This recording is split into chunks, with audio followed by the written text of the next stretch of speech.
Well, I'm Bruno from Brazil. I live in Whangarei, and I love to cook for family. I'm here to win and to make my family proud. I want to start my own restaurant one day. Really happy with my tour. They came out perfect. I just want them to love it.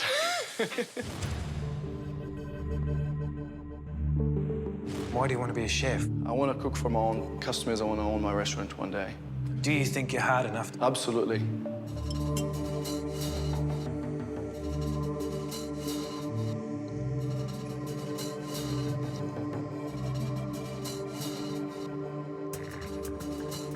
The tuna's good, but the whole dish needs a little bit more lifting.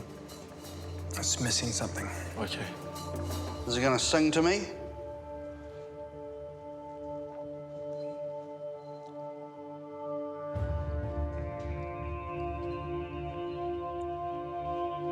Well, I get fresh. Bruno, I don't know that you got the balls to be a chef, you know? You seem a little bit soft, you know? Do you actually really want it? Absolutely. My objective is to see people smiling. And when I cook it and they eat and they smile at me, it makes me complete. I ain't smiling. I found your dish clean, got some good ingredients. You haven't mucked with them too much, and you're letting them sing. And that deserves a yes from me. Thank you, sir. If you're going to do a simple dish, everything's got to be perfect because there's nowhere to hide. That was a pretty perfect, simple dish that had depth to it. So I'm very happy. We should give him an apron. Oh. Here you go, buddy. Congratulations. You're in. Thank you very much. Okay.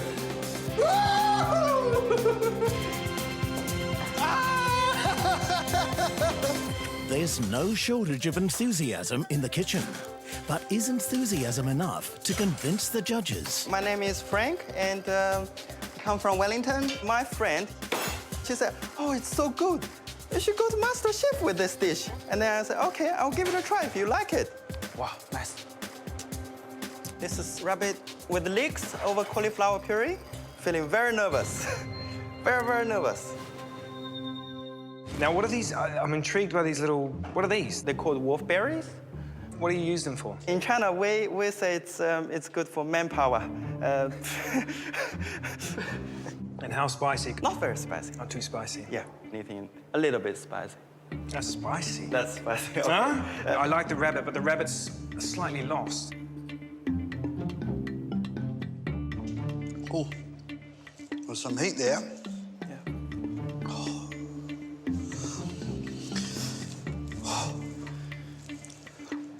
I think I'm feeling about like you are right now.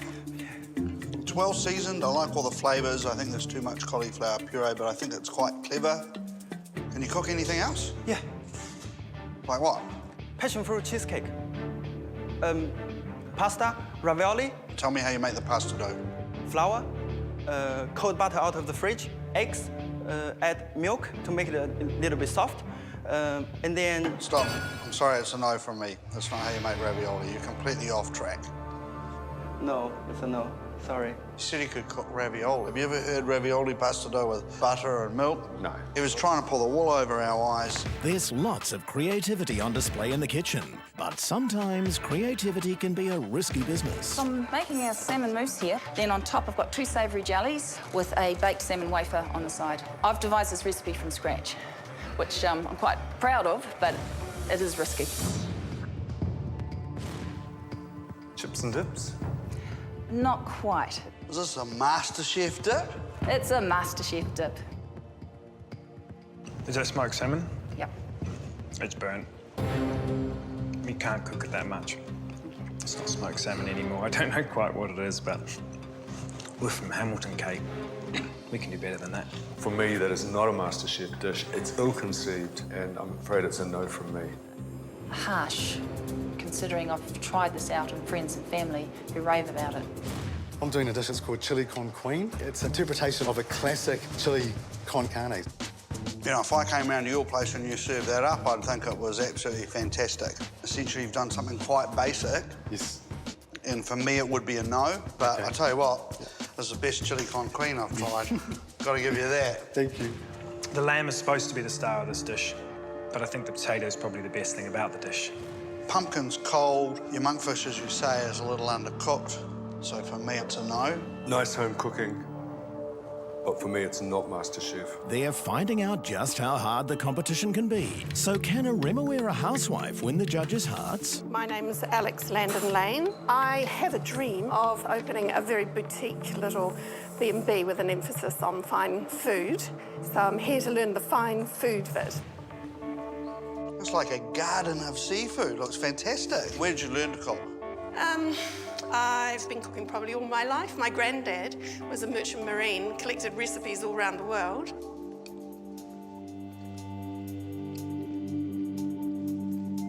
Really hard when you've got all those different shapes, different sizes, to cook it so they all come out right at the same time. So tell me more about your grandfather. What did your grandfather cook? Well, every Saturday we'd eat brains for breakfast. He poached them, pureed them up, and made them into a sort of a pancake. Sounds revolting. It does, doesn't it? But it wasn't. I would have liked the fish to be more moist because this is all about handling different seafoods at the same time. I'm afraid it's a no from me.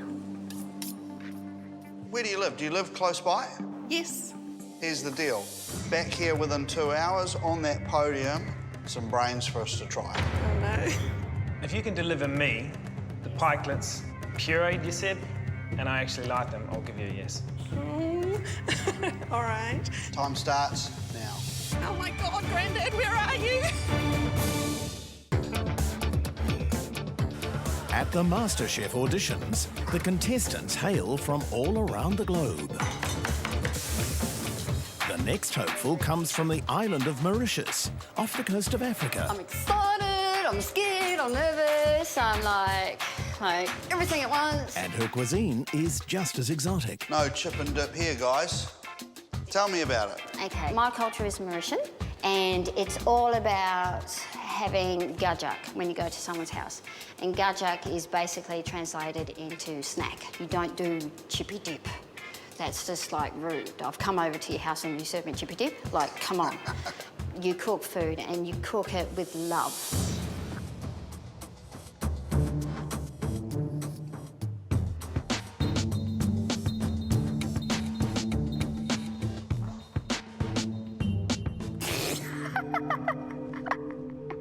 Just look at your faces staring at me.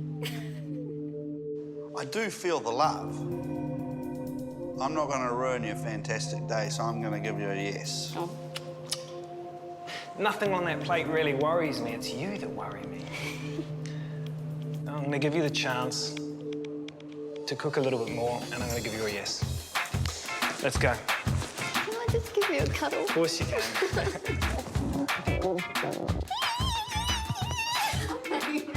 That's going to be hard work. That is going to be seriously hard work. But you can cook. I like You know? the There's a bit of interest. legumes and the things. Takeaways. You're a hard man, Ray McMillan. Honest and direct. The next contestant, Jumper Stewart, has had a unique culinary education. I grew up in a Tibetan monastery, and I spent 18 years there. My parents thought it would be a good upbringing for me. Maybe they could figure out that I was going to be a bit of a dangerous sort of a guy, maybe. I'm cooking aubergine fritters and steamed dumplings served in a chicken broth. Jumper, 18 years in a Tibetan monastery. How amazing that must have been. Good or bad? Both. But to walk away with a skill to be able to do dumplings like that, where do I enroll? It's pretty impressive. Thank you.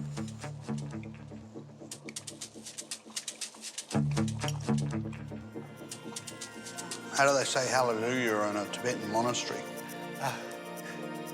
Dashi Delek. Dashi Delek, hallelujah, wonderful food, my man. Thanks. It's like there's a light shining out of that food, which I just like. I sit down and eat the whole lot. It's an absolute resounding yes from me. Thank you.